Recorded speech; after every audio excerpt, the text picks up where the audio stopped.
And we are joined by a former Deputy Assistant Secretary for both the State and Treasury Departments in the U.S. And he was also previously the Chief Economist for Bear Stearns. Joining us from New York, we have David Malpass, President of Encima Global. And David is also currently on the board of the National Committee on U.S.-China Relations. David, good to have you with us.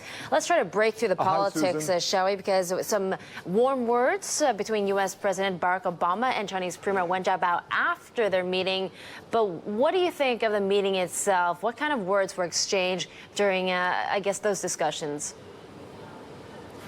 I think that President Obama was direct with Premier Win about the U.S. political situation, that we've got a real problem because the unemployment rate is high. And so I think also Premier Win was probably direct back to the U.S., saying that China really can't move the currency very much. He's been pretty clear that this would be harmful to China and probably harmful to the U.S. So I imagine that's how the conversation went.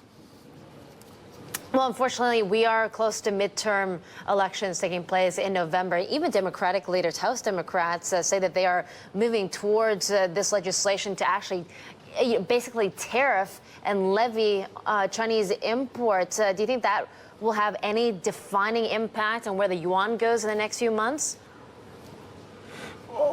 I don't think it would cause the rate of appreciation of the yuan to change, but it would certainly affect markets if the U.S. actually passed that type of legislation. Fortunately, you know, it originates in the House, and the House might actually take a vote and pass some kind of protectionist legislation. But I don't think it would move in the Senate. If it became law, it would be very bad news for the U.S. Particularly, and also bad news for China.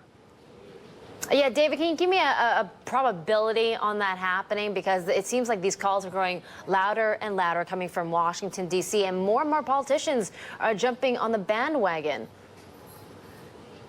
Yes, you know, this is our silly season. The election is on November 2nd, and so many members are worried about retaining their seats. And so you hear lots of talk. But as far as it becoming legislation or actual law, being enacted into law, I would give it only a 10% or 5% probability. Okay, we also have Tim Geithner, the Treasury Secretary, again testifying on Capitol Hill, saying that the yuan is significantly undervalued. And then you have Chinese Premier Jiabao saying that China will continue on its pace of flexibility reform or currency exchange rates reform.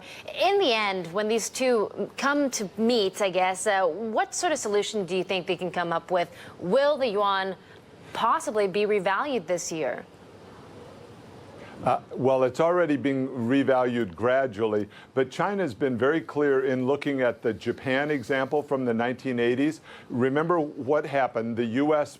put immense pressure on Japan to revalue the yen, and Japan did that, and it was very harmful to the U.S. and also harmful to Japan. The capital in the world flowed toward the strengthening currency. It flowed to Japan, and so Japan was able to upgrade its manufacturing facilities radically and became much more competitive. So the U.S. continued to have a huge trade deficit until we finally fell into a recession in 1990 after a tax increase in the U.S.